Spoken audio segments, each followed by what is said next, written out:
chance to make a difference for the whole wide world. It's the time and place, ain't got time to waste. We wanna make the community a better place. We wanna do our best, we ain't trying to flex. We just wanna make a difference, put your mind to rest. Denver, Vegas, Orlando, sit down, we about to start the show. Everybody's talking and the word is spreading fast. Yeah, it's time to listen to Dance Dad Podcast. Dance Dad Podcast. Dance Dad Podcast. Dance Dad Podcast. Dance Dad Podcast. Hey, what's up, everyone? It's your host, Father of Four, Chris Starkey. Welcome to the Dance Dad Podcast. We are a podcast of expert dads who will offer up the greatest advice to dads around the world on how to navigate hard-pressing issues regarding your kids and wives that stop us every step of the way. So, fellas, let's say hi to my co-host. Give it up for father of two, Mr. Paul Dwyer. Hey-o! And give it up for father of three. Sorry, Clint Rudolph. Wow, there might be four. We're just not sure. And how about father of three, Brian Smith? Yep. All right. Fellas, how you doing this week? Good. Good. You having a good time being a dad? It's a little crazy. Yeah. Last week we talked about back to school with the clothes and all the above. How did y'all make out? Expenses, all that kind of stuff. Yeah. Did you guys do okay? Yeah. You did okay? Yeah. My kids bought a lot of school clothes that they just wear in my house since they're learning from home. I did not do okay. My daughter's in college. Oh. There is no okay. Well, I told my daughter no more tube tops, and she's 13. So I said, nope, not happening anymore on my watch. So, guys, let's get right into it. This week's episode is all about discipline, okay? Now, guys, especially being home right now, we are probably being engaged by our wives to discipline our children probably more than ever before. Am I Or right about being that? disciplined by our wives. Yes. Accurate. It's being disciplined by our wives. And here's the thing, that we're all basically in our mid-40s to mid-50s. Some of us look like we're in our 30s. Thank you. Oh, I didn't think you noticed. But so, when we were growing up, obviously we were disciplined maybe a lot different than how children are disciplined today. Am I right? Absolutely. Okay. Like, for example, sometimes my mother, if she got pissed off at me, she'd throw a brush at me. She'd throw a shoe at me, just to prove her point. So, any spankings around the table, guys? Do you remember those paddle balls? Yeah. Little wooden paddle with the rubber ball on the rubber band? Yeah. So that was my mom's favorite thing. That was what she Big took Donna the had. rubber ball off, and she would whack my butt. She'd just whack my ass with that paddle. And I remember that distinctly as a kid, and God, did it hurt. But I'll never forget. I can't remember what happened. I think I just said shit or something like that when I was probably 13 or 14. Yeah. And she went to get the paddle to smack me and broke it across my ass. Wow. Oh, nice. Ooh. That was like the day that I was like, well, I guess there's no more spankings. Yeah, I got caught stealing a pack of cigarettes when I was like 12. And about 12. And my dad, you remember how the yardsticks, now they're the flimsy thing. You do this and they'll snap and break. The yardsticks used to be thick. Yeah.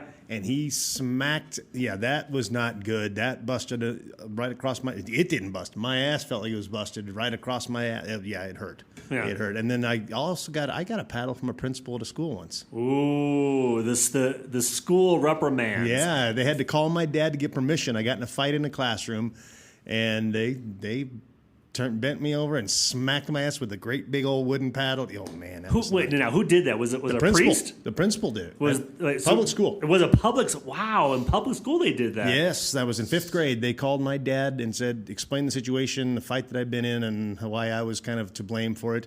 And they said, he basically said whatever discipline you think is necessary. They said, well, we do still have paddles. He said, I'm fine with that. Wow! And so how many swats did they give you? Just one. But it was memorable. So Wow. I went to Catholic school. Those nuns used to rap you all the time. Yeah. They didn't have On to the call and knuckles? ask your parents. Did they hit you on the knuckles? Oh, yeah. One of my favorite stories about Catholic school, if you remember, Paul will remember this. You will Me too. from Patent Leather School. St. Philomena's. That's All right. right, yeah. So the clicker. Stand up, sit down, kneel, Yeah, right? yeah. I stole one of the nurses' clickers for school mass. or nurses, one of the nuns clickers So for did you school start mass. clicking it? So I was clicking, and people were standing up, sitting down, kneeling. And boy, did I had both hands on the table, and the ruler just whack, whack, whack. So 2 comments from me. It must have been a Catholic mom thing because my mom also used a paddle board. Yep. And as far as the nuns in Catholic schools, we had a principal that when I was in 7th grade, she had a car antenna. They don't have those anymore in cars. No. And she would whack you right behind your leg. No, she did not do that with a car antenna. Yeah. Right out of Greece, go get the aerial. Man, that's rough. Wow. And so when you came, you obviously had a massive welt on your leg, right? Yeah. And did it bleed ever? No, it just bruised. I mean, it got swollen and then bruised, and then it was a badge of courage, Chris. That's. And what would your parents say after that happened? Are you kidding me? The first day in 1st grade, my mom dropped me off, and she said to the nuns, "Whatever he does, go ahead and whack him." No, beat you him." know what his mom. You know his mom. When he walked in with that welt on his leg, his mom first thing said, "What did you do?" Wow. No, you know what she did? She went right to the top of the fridge and grabbed that wooden paddle. That's just the start of it. So, Paul, you and I went to the same elementary school, St. Philomena's, Yes. back in the days, a Catholic school. And I only went for a couple years, but in that 2 years, I did get swapped once. Is that a word? Swapped? Swatted. Swatted? Swatted, thank you. Swatted once by Miss Erpner. It's Ertmer, not Erpner. I hated that lady. Anyway. She Hopefully loved she's me. not listening. Rest in peace. Yeah. Oh, she did she has die? passed, yes. Oh, I'm sorry, her family. I'm sorry. Okay, anyway. I loved her, by the way. Did Go you really? ahead. Okay, well, Miss Erpner, okay, she... Ertmer. Thank you, whatever the hell her name was. The old bitch. But... No, so the deal is that I forgot to put my name on a test. And I guess she was in a bad mood. She had a ruler, and she spanked me. And so my parents, when I told them, they came to the school and they went off on this lady because, obviously they didn't agree with it. And that was my last year at St. Philomena's. Explains a lot why you're so soft. Apparently your parents never spanked your ass enough. I just had brushes and shoes thrown at The me. boomerang shoe. But, Yes, did yes, anyone yes. have any of that in high school? I had one high school teacher that threw an eraser board, the eraser. He in choir class. If you were talking when he was doing something, he'd fling an eraser at your head. Seriously? Oh, So the last couple days, there's been a ton of talk about the chair throwing debacle, right, in the Clippers locker room after the game, being pissed off that the Nuggets beat them. Yeah. And my theater teacher in high school, who's the reason I did theater today, he was best friends with the baseball coach. That's the whole reason I started doing theater to begin with. We have him to blame? We have him to blame. And he came in. We were doing, can't remember if it was Patent Leather or The Mystery of Edwin Drood, but I screwed up a scene, like total Paul Dwyer chewing on the scenery, like, screwed up the scene. Right. And he comes in, and we're in the, it was the music room, but we called it the cast room where we had meetings and notes and that kind of thing. And he just picks up chairs and starts chucking them at me across the room. I'm talking about chairs like this, like, the stackable plastic chairs with the metal legs. Wow. And he literally is chucking these things across the freaking room at me. He was so mad. And the only other time I remember discipline in high school, I went to a Catholic high school, Regis, all boys Jesuit, and I'd never been around that many priests, right? Like my whole life in the parish that I grew up in, it was the same priest from the time I could remember to the time I went to high school. And I won't say his name, but there was a priest who was a gigantic man. He was probably 6'7", 350 pounds, and he had this super deep voice. It's freshman year. We're sitting at the old little wooden desks, Father Jumbo. and he picks one up. And he, listen, you parakeet dicks, nobody better write fuck on the top of these desks. And I had never heard a priest cuss before, and he literally picked it up with me in it. Like, I'm in the desk, and he picks me up off the floor, like, to show the class. And I was scared to death. I went home and told my mom, I'm like, maybe Regis wasn't a good idea. It scared the hell out of me. How did this priest know that you had a parakeet dick? Interesting. That is crazy. So it leads me into the first topic at hand, besides this being, disciplining our children. In your household right now, who is the one that rules with the iron fist? Is it you? Is it your wife? Which one? Well, my kid's gone now, but when my first wife and I were married and had the kids, she was the one who would chastise, I was the one who had to bring down the discipline. For sure. For All sure. right. Yeah. Paul? My wife runs our household, but No, say it ain't so. when it comes to disciplining the kids or, vocally, telling them to stop it and settle down, it's me. And in fact, my 14-year-old daughter thinks that I'm mean. Okay. Have you ever spanked your kids, Paul? I have never spanked my kids. Oh. Clinton, what about you? Who rules? It's interesting. I'm definitely the iron fist one. My wife is. She's a little soft-hearted. She's like lets them get away with murder. But I will tell you that when she's pushed to the brink, they're far more scared of her than me. Ooh. I'm the one who's loud and yells all the time when they do stuff. Quit disrespecting your mother like that. Where she's like, "Kai, please don't do that." But when they actually push her to the brink, because she doesn't yell and be loud and obnoxious like me. When she does, Watch they out. run. What about your house, Chris?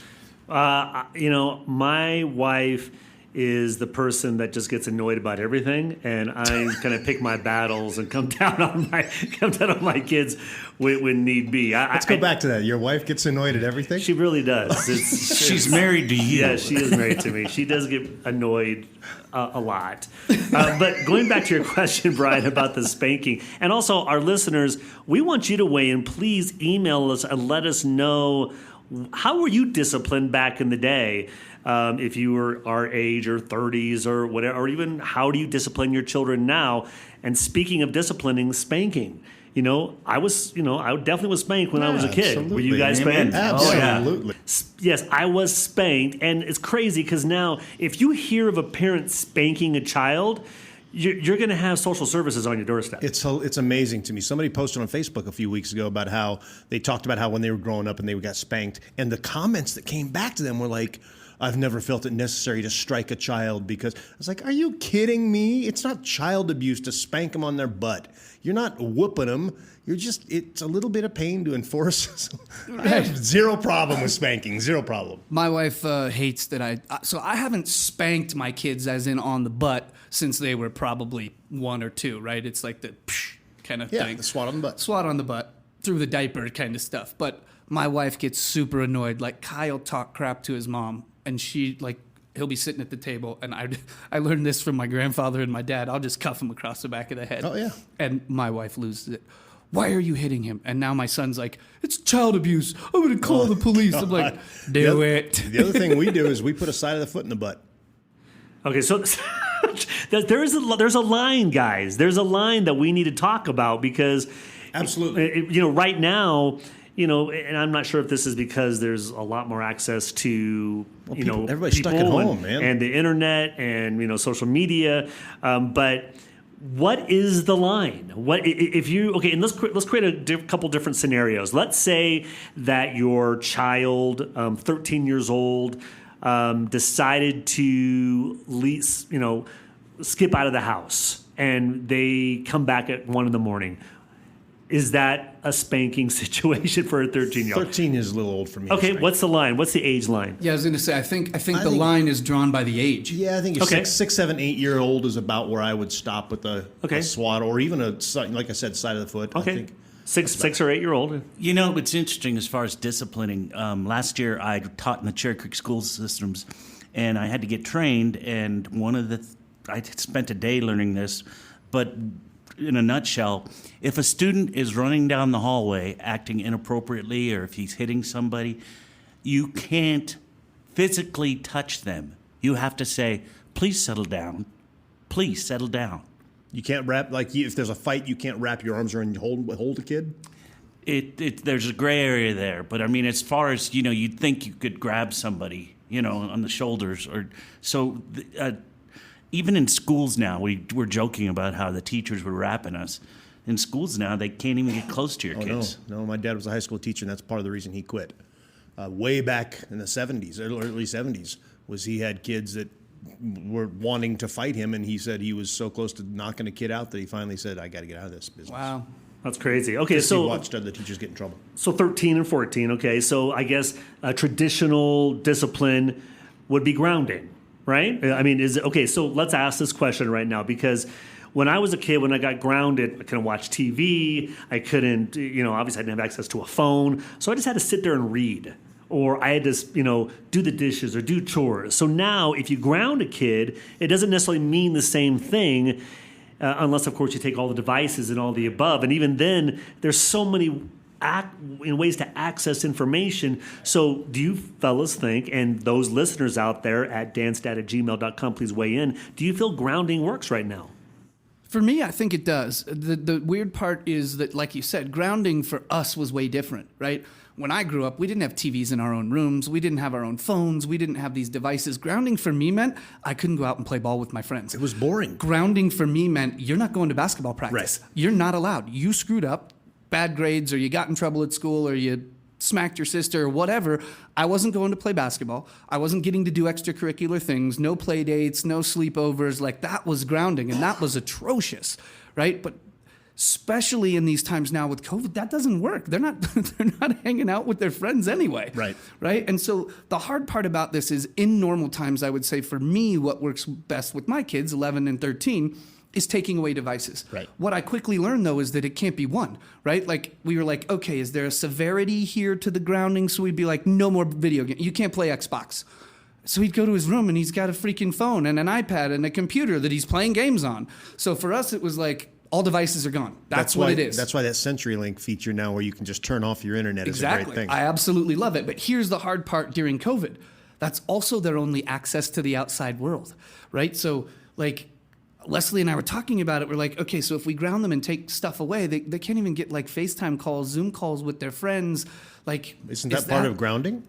I don't know. What I'm saying is, in this time when you've been home for 6 months without being able to see anybody anyway, is that grounding doing more harm than good? I think the duration is what would be important to that. I mean, if it's one night of, I'm sorry, no FaceTime, no nothing, no social interaction whatsoever, period. You're in your room. You can play with your Legos, whatever.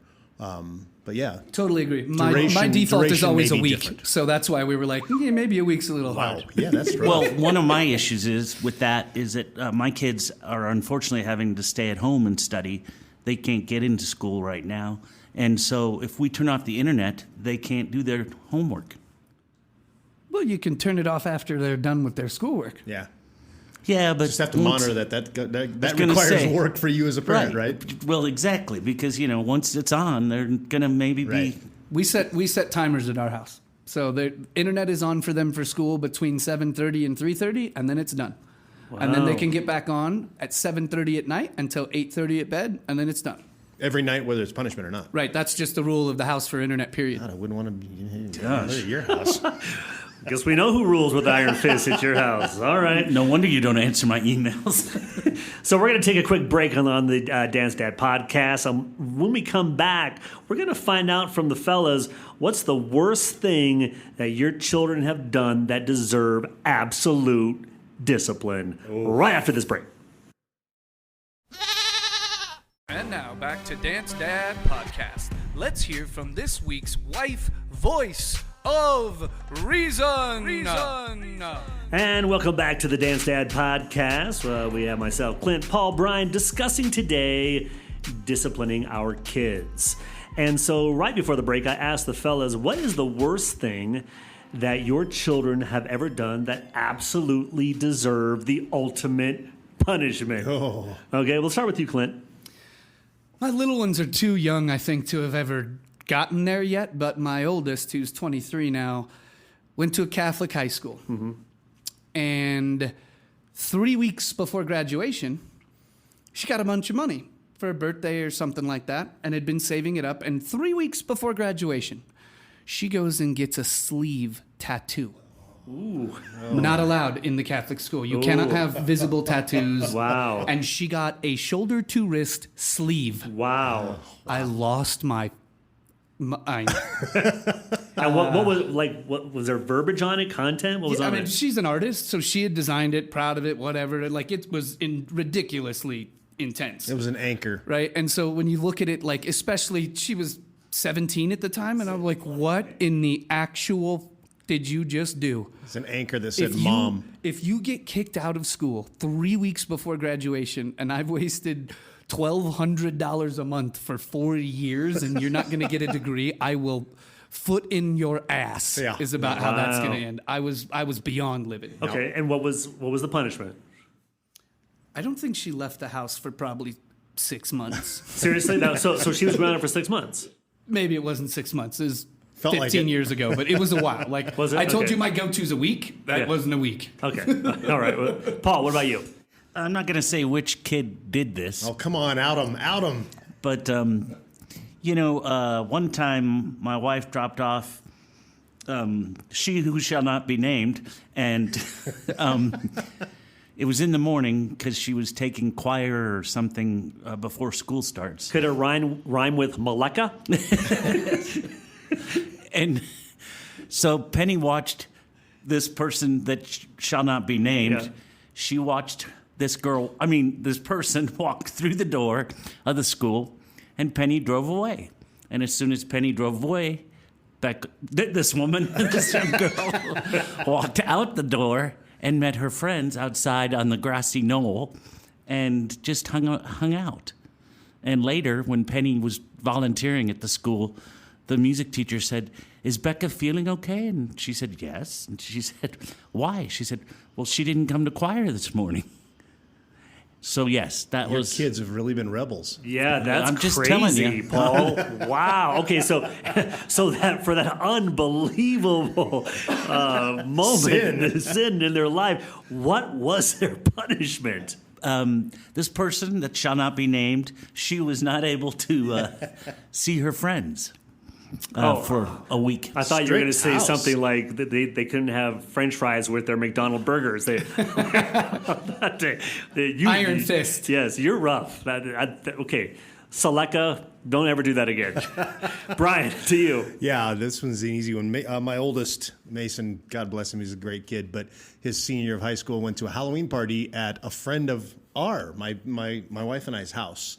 And so while he was there, he was acting funny. He didn't really want to wear his costume.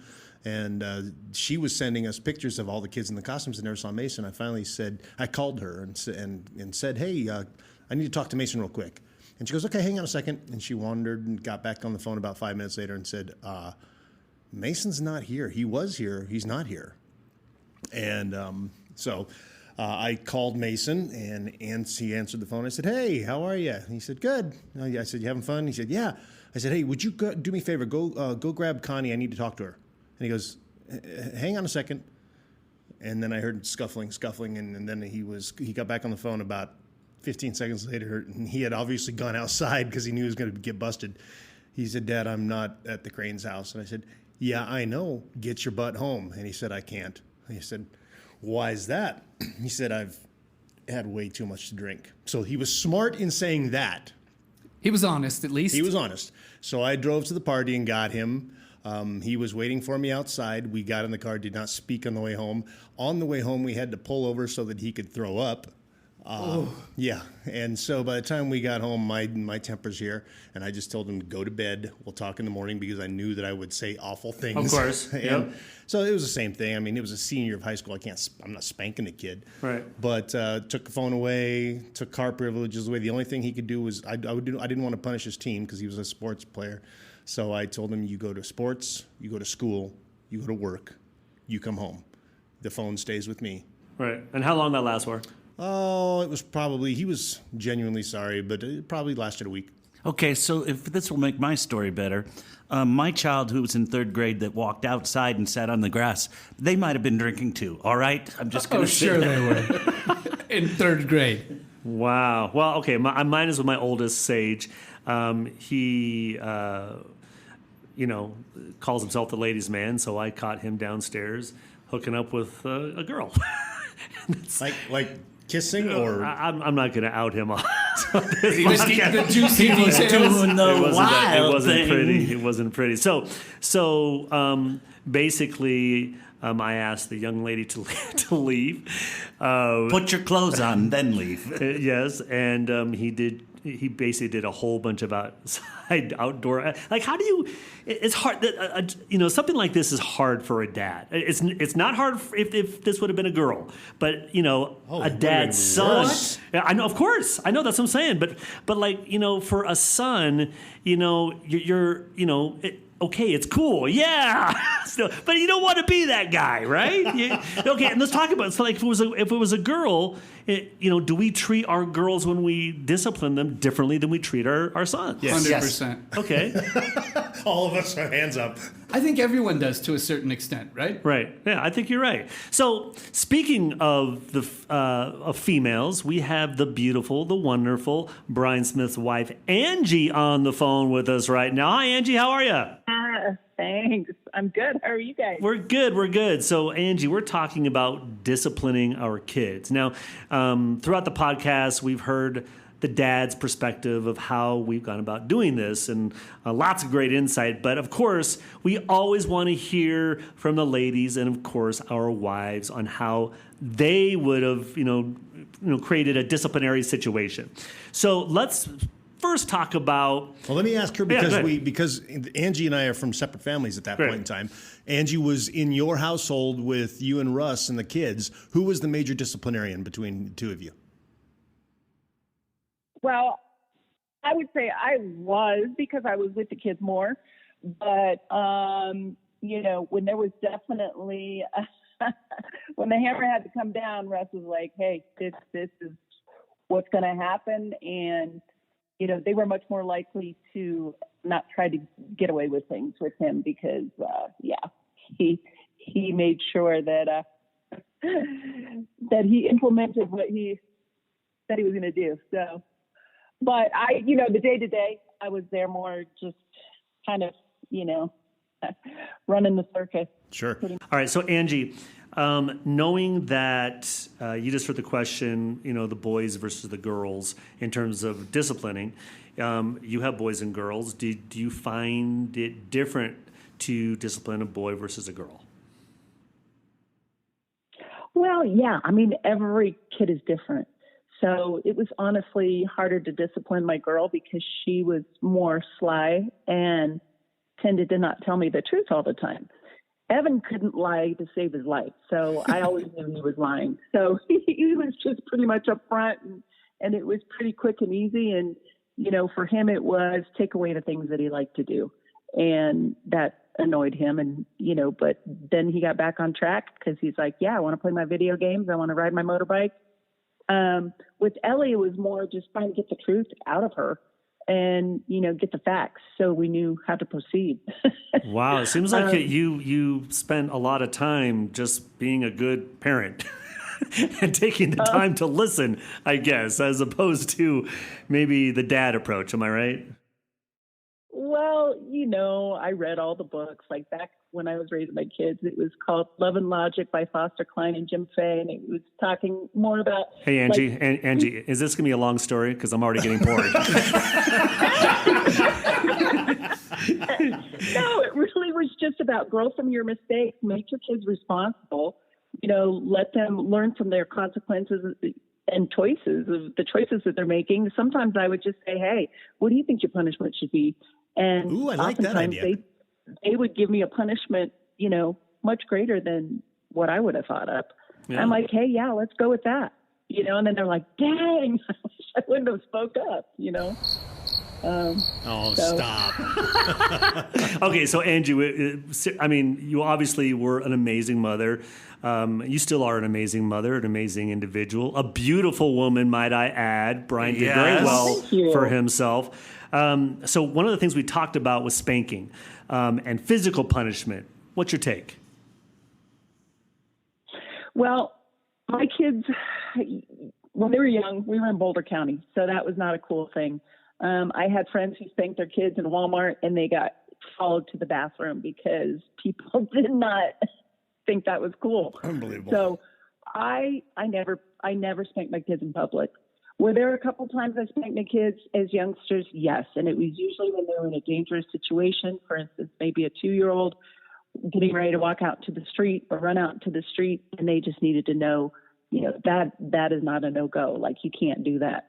Well, it's funny, Angie, because one of the things we talked about how spanking and punishments like straps or whatever are generational. When you were a kid, did you get spanked? I mean, did your mom and dad believe in spanking all you kids? There's 7 of you, or 6 of you, 7 of you? Yes, but it was different. Again, it was different with the girls versus the boys. So yeah, we got spanked, but I very rarely spanked my kids beyond, I would say, 3 or 4 years old, because it wasn't necessary. After that point, you could reason with them, a little bit more. But even as youngsters, I didn't really do it that often. It was more, like I said, when it was a dangerous situation. They just needed to know, like right then, there's no reasoning. You have to make a choice, Angie, can I ask you a question? When was the last Sure. time? When was the last time you were spanked?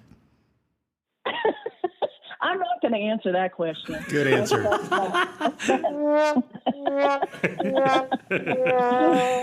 Well, Angie, that is some amazing insight from, again, a fantastic mother. Let's hear it for Angie. Thank you. Angie, Thank you. we appreciate you being on the Dance Dad podcast. And what are you doing this weekend with your hubby? Do you know? Well, he's working tonight, so I'm going to go do some happy hour with some friends. And honestly, we haven't talked about the weekend. I hope something fun. Like I want to go hiking or something before the weather turns. Hey, again. Angie, is this a long story again? Shut up, Chris. No, we love you, Angie. We love you. We have an amazing weekend, okay? Thanks, Hey, Angie. thanks, you too. All right, baby. bye-bye. Bye. There you have it, a female perspective. That's awesome. All right, we're going to be back with Mama Knows Best right after this commercial break. Mama knows best when times get hard. And Mama always has a joke to make me laugh. See, Mama knows best when I feel down. To bring me up and always keep my feet on solid ground. Why? 'Cause Mama knows best. And we're back. Oh, it's one of my favorite segments of the Dad Dance podcast. It's called Mama Knows Best. Yes. Oh, my boys. Thank you, my boys. Hi, Susie. Hey, Sue. Yes. Hi. The beautiful, the lovely Sue Leiser. Sue, how was your week? You don't want to know.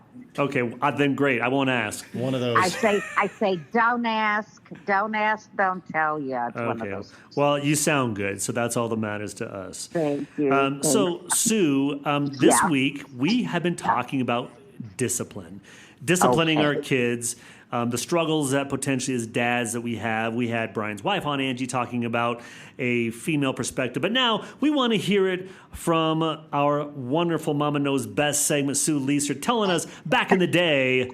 First of all, let's talk about when you were a kid. So when you you really want to know about discipline when I was a kid? Yes, I do. Yeah. Okay. I went to boarding school most of my life. The last boarding school I chose to go to was my senior year in college, in high school. But before that, we were on a system called correctives. It was like demerits. And if you got 10 correctives or plus, you had to work off 1 corrective each 10 minutes. Okay. I used to have at least 300 a week. Holy crap. Sue was a swear. troublemaker. Jeez. Well, listen, one time I got caught hitchhiking.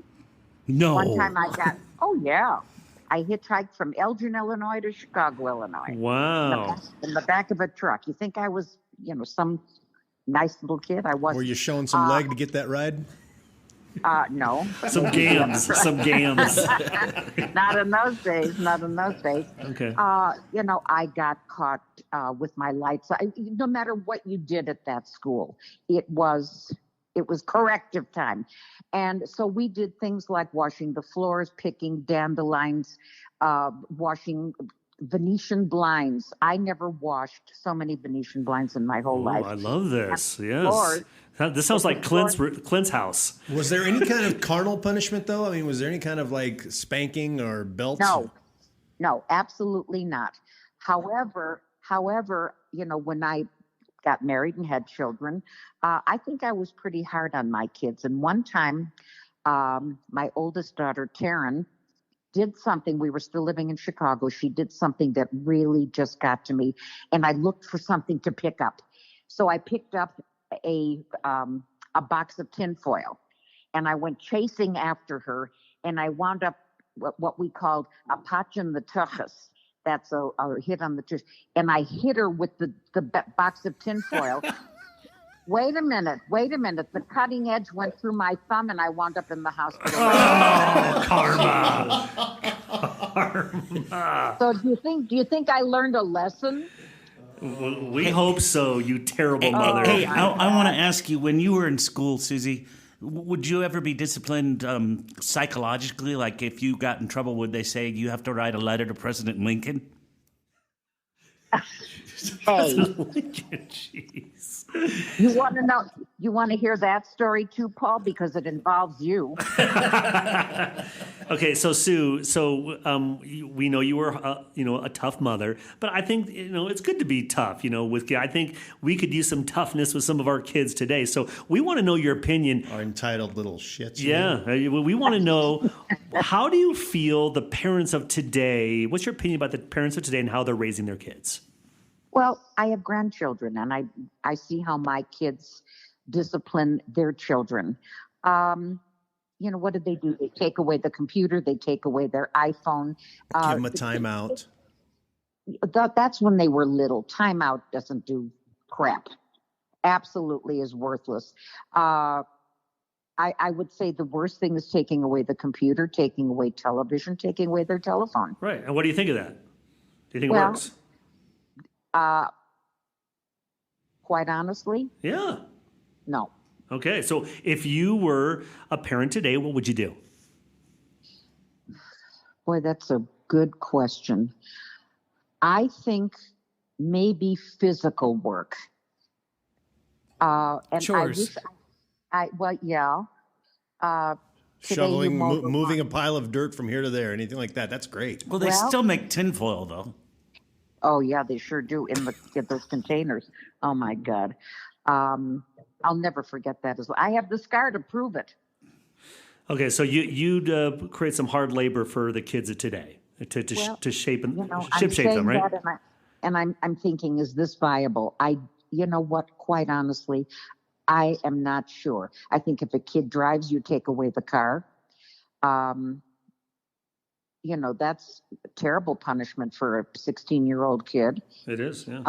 But for younger kids, I don't know if really and truly if anything works. If you tell them, of course, now you can't tell a kid they're grounded because they've been grounded for 6 months. Right. Ooh, good point. Didn't even think Right. about that. And nothing wrong, like you So- said, though, nothing wrong with scrubbing a toilet or, whatever. Well, I mean, I had to do that. Do you think it stopped me from getting future correctives? No, it certainly didn't. But I don't know about kids today. I think about my own grandchildren, making them clean their room.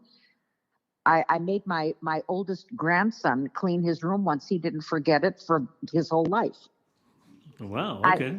My kids always had to clean their room. Oh, jeez. Bobby's I getting really tough here. don't know. I don't know what you can take away from a kid or how you can discipline younger than a teenager. I truly do not know what parents can do. Susie, it's funny you bring up the cleaning the room. I told a story earlier about how my mom used to spank me with a paddleball paddle. And when I was about 13 or 14, she broke it across my butt, and that was the last time I ever got spanked. But what she did do is, it's not just about cleaning your room. This is what Cindy was famous for. So I would never clean my room the way she wanted, right? You're stuffing shit in drawers and under beds and whatever. And my mom would warn me once. And I would come home from school, and she'd say, "Told you." And she would empty every drawer of every dresser, take everything out from under my bed, take everything out from the closet, and pile it in the middle of the room, and said, Oh, my God. "You're not doing shit until that's all put away where I want No, it." there you Ooh, go. that's a good one. Yeah, that's a Love good that one. one. Now, Never did forgot did it. make Never a forgot it. difference? Never Did it forgot make it. a difference? Yeah. Susie, are you completely against? I mean, like when a kid's 4 or 5 years old and totally disobeying or about to run in the street or whatever, are you completely against just a swat on the butt? Well, my kids got plenty of things, but I don't know if it made a difference. Yeah, that's true. The thing is, did it make a difference or did they hate their parents? I wish I had the answer for that. Let's call Steven. You can certainly call, you know what, believe it or not, Stephen never got I mean, he was the perfect child. Oh, give me a It was break. my daughter. Come My on. daughter. Like your daughters say differently. My son was on TV. Well, so what have we learned today from Mama Knows Best? We've learned that when she was growing up, that she was quite the Troublemaker. reckless troublemaker, yeah. and we know Was I ever? Yeah. Uh-huh. And when she was a mother, that she always got in fights with Rolls or Reynolds wrap. And we've learned that her favorite child was her son Stephen, and her favorite grandchild is Stephen's son. So it's typical. Oh no, So- no favorite. But there are just.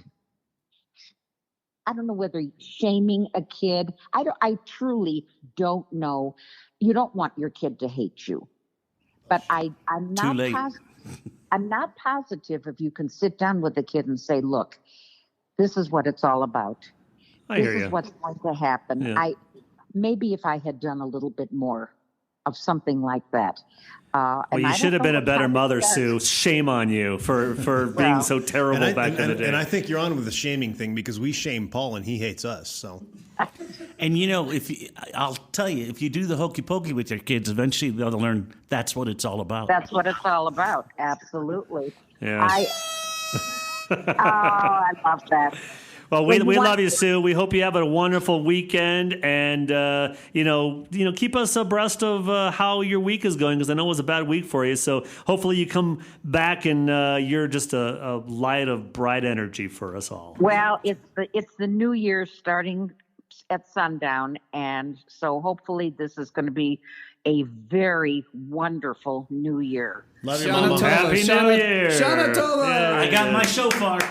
Thank you, got Sue. your shofar. Boys, I love you. I miss seeing you, and thank you for calling. I wasn't even going to answer, but just hearing your voice makes me smile. Mama knows best. Bye, Take Mama. care. Bye. You're wonderful. Bye, guys. Bye. All right. Now, on the Dance Dad podcast, it's not all fun and games. We actually can get serious every now and then, and we have an internal mission that we like to call Helping One Person Every Day Hope. That's right. And last week, we had an internal challenge for each other that we were going to do something like buying coffee for everyone in the line and doing something that had a mass approach to it. So, Paul, challenge is yours. What happened? I didn't do the purchase, although when I was at the grocery store this week, I was exiting and I saw an elderly woman with a huge basket of groceries full of bags and whatnot. And so I walked up to her, and at first she was a little on guard, I should say. But then I would be too if you came up to me the way you look. And then, thank you. And then I just said, "Here, can I please help you?" And I started putting the bags in her car. And when I was done, she said she was stunned. She was very surprised that anybody would take the time to do something like that. Did she give you a quarter? Nope. She just smiled at me, which was enough. That was So- nice. You did the hope. Good But challenge. he failed the challenge. Which was? Buy somebody something in Right. line. So I did buy some. I bought the guy next to me at the bar a drink. Does that count? No, it doesn't count. Brian, what's up? All right, I was at Culver's, and I was in the drive-thru, and they only have one window, so it was easy to do. I could, as the lines pulled forward, I could hear the guy behind me, 2 cars behind me, and what he ordered, and it wasn't a huge meal, which was great, because I didn't want to have to buy a family of 6 their dinner. That would be $250. I know, exactly. So when I got to the window, I just said, I'd like to get the guy in the red car, I'd like to purchase his meal as well.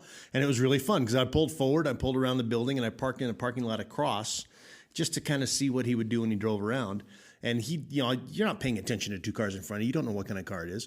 So as I sat there and he came around, I could see that he was driving around the building, kind of looking around, trying to figure out who it was. And it just was kind of a cool thing to, you felt good about it. You didn't get any reward from it. It was great. It was very fun. Love that. That's Clint. awesome. I was in the grocery store myself, and there was the self-checkout stand, right? So there's like 6 people, you're checking your own groceries out yourself. And there was a mother and her daughter right next to me, and she might have been 8 or 9, something like that, by the looks of her. And she had this book that she wanted. And the mom's, ringing everything up or whatever, and she gets to the book, and she's like, "Honey, we have to put that back. We can't get that today." And so I just listened for a second. I was like, is this like a discipline thing? Like you're spoiled and I don't want to do it? And she said, honey, I just don't have enough money to buy that today. We'll have to wait till next week. And so I just looked at her and I said, I would love to buy it if you don't mind. And she, same kind of thing. She was like looking at me like, who the hell are you? Like, why are you paying attention to me kind of thing? And eventually she said yes. And so I asked the little girl, I said, you want to come over and scan it in? Because I was finishing up my groceries, and she did. And she just looked at me and she said, thanks so much, mister. It was pretty cute. Nice work. Nice work. How about you, Chris? My hope segment is I was at a restaurant called Casa Mariachi, which is in Parker, and there's this lady who is sitting there all by herself. And I don't know, she was looking around at different families, engaging with each other, kind of half smiling a little bit, and looked like she'd get introspective a little. And, I didn't know what her story was at all. I just told the waitress, hey, whatever she's having, just put it on my tab. Don't tell her where it came from or anything. And we left, and I'm hoping that meal was paid for. I don't know, the karma that comes back to anyone that does something like that is tenfold. So. I do have one other quick story. Somebody put this on Facebook. I won't say who it was, but I thought it was hilarious. They cut somebody off getting into the drive-through, and the person behind them, they weren't even where they did it. The person behind them laid on their horn, was flipping them off and everything. They got to the window and they felt really bad. So first window, when she said, I'd like to buy this guy behind me, I'd like to buy his food for him. And they went, okay. Pulled up to the second window, and got the receipt, by the way. Pulled up the second window, got the food, showed the receipt to the clerk, who said, give me the second meal, and I'll deliver it to him. And the clerk gave him both cars worth of meals. And as the person pulled out, so the person now knows that the person in front of them has just bought their food. And so they were apologizing, waving, saying, sorry, that kind of thing. So as they pulled out with both sets of food, she drove back by, flipped them off, kept their food, and drove on. Oh, man. No way. Helping one person. I'm not sure that's part of hope. Yeah. I just thought it was a funny story. Okay, so I do have a challenge for y'all next week. So, and nice job on all your challenge work this week for Hope. This week, I'd like to challenge you to reach out to one person that is not in your family, some person that you don't even know. Could be someone at a restaurant, at a gas station, someone, a telemarketer or whatever it is. And I would love for you to tell that person how good they are at their job. And even so much so that even on Facebook, if you can, or social media, even see if you can get them on video or shout them out online just to make them feel good. Because as you know, there's a lot of negative energy going on right now. People need to be lifted up. And let's do our part in terms of lifting them up this week. Great challenge. I like that one. So can we make it part of, say it's some sort of business that we're going to do business with this week, grocery store, restaurant, whatever, so that we can tag it in a Facebook post? Yep, exactly. And also for our listeners out there, we want you to engage in a Hope Challenge as well. So please tell us someone that you're going to shout out this week so you can share with us on the Dance Dad podcast how you made them feel good. And this is my most unfavorite part of the show. It's the Dance Dad topic with our special guest, Mr. Paul Dwyer. Paul, please enlighten us with some amazing dad dance humor. Well, I have a theme. This week it's elephants. Okay. So, Brian, what kind of elephants live at the North Pole? I don't know. Elephants. What? Alpha-fence? Alpha-fence. Elf. Okay, keep on going, please. Let's get this thing Clint, what do you get when you cross an elephant with peanut butter? An elephant that sticks to the roof of your mouth. One more, please. Chris, I got to be honest with you. I don't have another elephant joke because I was just reading in the paper that there was a terrible explosion in France at a cheese factory. Really? Debris was everywhere. Jeez. There you have it, ladies and gentlemen. The dad joke frenzy. This segment needs to be gone. Mr. Paul Dwyer. I killed myself. Ladies and gentlemen, that is our Dad Dance podcast. Make sure you tune in next week where we talk about even more amazing dad dance topics. Gentlemen, Clint, Paul, Brian, Angie, we want to thank you. And Randy's missing, but he'll be here normally. Oh, good. We'll have Randy next week. And, of course, our Mama Knows Best, Sue Leiser. We'll see you next week. Thanks, everyone. Hey, and guess what? We couldn't do this without you guys listening, so thanks for tuning in. If you have topic ideas, questions, or shout-outs that you would like featured on a future show, please email us at dancedadpodcast@gmail.com. You can listen to all of our episodes and leave us messages at anchor.fm/dancedad. And to learn more about the Dance Dads and see what they're really up to, head over to www.facebook.com/dancedadpodcast. And don't forget to post about your own weekly Hope Missions, HOPE, help one person every day. Ladies and gentlemen, boys and girls, now is the chance to make a difference for the whole wide world. It's the time and place, ain't got time to waste. We want to make the community a better place. We want to do our best, we ain't trying to flex. We just want to make a difference, put your mind to rest. Denver, Vegas, Orlando, sit down, we about to start the show. Everybody's talking and the word is spreading fast. Yeah, it's time to listen to Dance Dad Podcast. Dance Dad Podcast. Dance Dad